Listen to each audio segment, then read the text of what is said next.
Hi అండి, ఈరోజు వచ్చేసి ఇంట్లోనే ఈజీగా పుల్ ఐస్ క్రీమ్ని ఎలా తయారు చేసుకోవాలో ఈ వీడియోలో చూసేయండి. జస్ట్ ఒక 3 ఐటమ్స్ ఉంటే సరిపోతుందండి. మనకు ఐస్ క్రీమ్ ఈజీగా ఇంట్లోనే ప్రిపేర్ చేసుకోవచ్చు.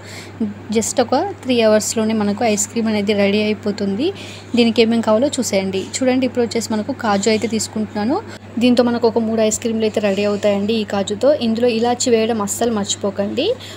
తక్కువ క్వాలిటీ చేసుకుంటే ఒక ఇలాచీ వేసుకుంటే సరిపోతుంది. కొంచెం ఎక్కువగా చేసుకుంటే 2 ఇలాచీలు వేసుకుంటే సరిపోతుంది. కొంచెం బరకగా ఉంచుకున్నాను నేను, మరీ పేస్ట్ లాగా చేసుకోలేదు.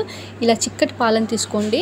మిగతా నేను అలానే ఉంచేసాను. మళ్ళీ మనం ఎక్స్ట్రాగా పైనుంచి ఎలాంటి క్రీమ్లు కానీ పౌడర్స్ కానీ ఏమీ కలపట్లేదు. జస్ట్ మిల్క్తో, కాజుతో, ఇలాచీ, చక్కెర అంతే. తగినంత చక్కెర అనేది వేసుకోండి.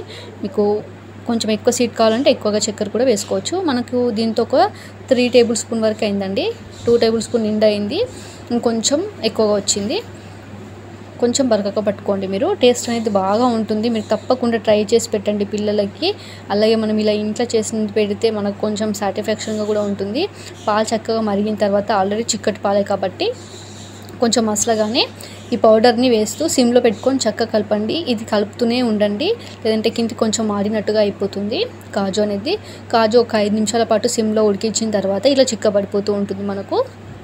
ఇలా చిక్కబడిన తర్వాత దింపేసేయండి. దింపేసి ఇలా స్టిక్స్ తీసుకున్నాను, లేదు మీరు స్పూన్స్ తీసుకున్నా సరిపోతుంది. ఇలా నేను గ్లాసులలో ఇలా చల్లారిపోయిందండి. చూడండి ఎంత చిక్కగా క్రీమీగా అయిందో చూడండి. దీన్ని ఇప్పుడు చక్కగా కలిపేసి మనము ఈ గ్లాసులలో వేసేసుకోండి.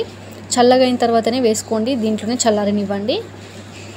ఇలా చల్లగా అయిన తర్వాత హాఫ్కి వేసుకోండి, మరి నిండుగా వేసుకోకండి. నిండుగా వేసుకుంటే ఏంటంటే మనకు చక్కగా రాదు, లేదంటే అది ఊడిపోతూ ఉంటుంది, పిల్లలకి పడిపోతూ ఉంటుంది. కాబట్టి మనకు ఐస్ క్రీమ్ స్టిక్స్ని పట్టుకొని వేసుకోండి. ఇలా పైనుంచి మన కవర్స్ అయితే ఉంటాయి కదండి, ఆ కవర్స్కి మధ్యలో హోల్ అనేది పెట్టేసి ఇలా రబ్బర్ బెండ్స్ అవైలబుల్గా లేకపోతే దారాన్ని కూడా చుట్టేసుకోవచ్చు. చూడండి, ఇలా నేను 3 గ్లాసెస్ కూడా ఇలానే చేశాను. ఇలా చక్కగా వేసేసేయండి, చక్కగా ఉంటుంది. ఇలా పేపర్స్ని రౌండ్ కట్ చేసేసుకొని ఇలా వేసేసుకుంటే సరిపోతుంది. ఒక 3 అవర్స్ వరకు మనం ఫ్రిడ్జ్లో పెట్టుకుంటే సరిపోతుంది. డీప్ ఫ్రిడ్జ్లో పెట్టానండి. ఇలా పెట్టిన తర్వాత మనం ఇలా రబ్బర్ బెండ్స్ని తీసేసి చక్కగా కొంచెం మామూలు వాటర్లో ఇలా గ్లాస్కి పైకి వచ్చే వరకు ఉంచుకోండి. వాటరు ఐస్ క్రీమ్ ఎక్కడ వరకు ఉందో అక్కడ వరకు వాటర్ అనేది వచ్చేటట్టు చూసుకోండి. ఈజీగా వెళ్ళిపోతుంది. ఒక 1 మినిట్ పెట్టారనుకోండి, 1 మినిట్ కూడా అవసరం లేదు.